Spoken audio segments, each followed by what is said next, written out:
Hello everyone, in this video I will compare Cline, Cursor and Windsurf. Cline is a lightweight AI-powered code editor focused on speed and simplicity.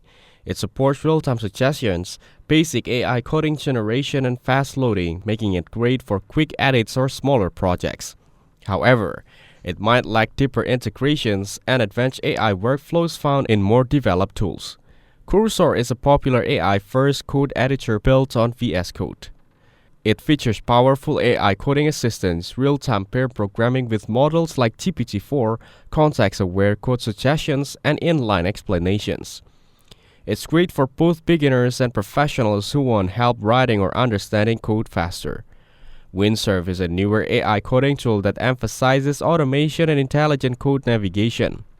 It helps with repetitive tasks, offers project-wide code insight, and is particularly good at refactoring and code transformation using AI.